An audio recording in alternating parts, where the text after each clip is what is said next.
I ended up becoming an atheist in the process, because the whole thing is full-time bullshit. It doesn't make sense. It only makes sense to someone that is not intellectually honest with themselves. Okay, Chidera is popularly known as the King of Gomorrah on TikTok. I joined the seminary when I was a boy, from 11 years, my JSS1, and then I left when I was 24. That is after my philosophy degree. So I became an atheist.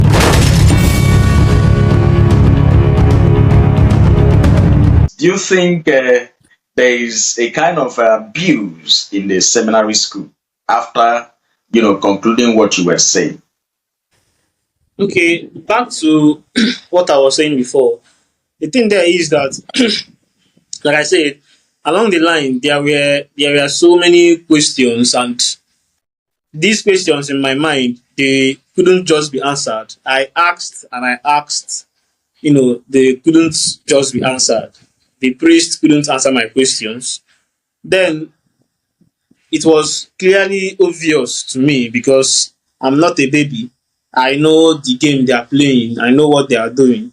Knowing fully well that when you answer my question logically, the way I asked you, you will end up, saying things that will be against the church's doctrine. So to avoid heresy, they will just ignore the question.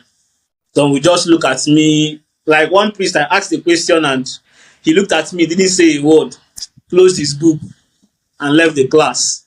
He didn't say anything. Because if you should answer that question rightly, he's clearly going to state that there is no God, even if that we don't even know. Because when it comes to asking questions, I know all their escape routes. So when I'm able to block, because along the line, when I was seeing their escape routes, how they escape the questions, I learned how to block all those escape routes so that they won't escape the questions again. So, show how those excuses they're going to give doesn't make sense. Then they won't know what else to say. It's either you concede to what I'm trying to explain, or you just keep quiet and leave the class. So like that day, the priest typically closed his book, looked at me, and left the class. And then the whole class were blaming me. They were like, I've pursued the lecturer from the class. I was like, I didn't pursue lecturer from class. I only asked a question. It's my fault I answered the question. So the thing there was that if you are intellectually honest with yourself, you won't believe in God. You won't believe all those rubbish.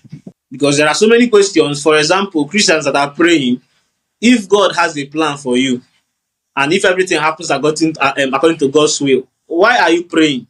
Are you praying to change God's plan? Are you praying for God to change His will?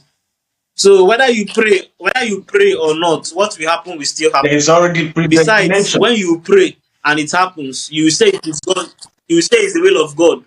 Then, if it doesn't happen, you will say, "Let God's will happen." So, Or since the you will blame of the God will devil. always happen, why are you praying? Why are you bothering? So address the speculation. Do you think? So there are. I mean, the speculation. Do you think? I didn't get you. Are you there? I'm here. I can hear you. Yes. I mean, you should address the speculation. Do you think there are some, level of abuses in the seminary, or is it just a mere speculation? You know. When coming to abuse, it is there in the history of the Catholic Church that priests do abuse children, and the church is always covering it up.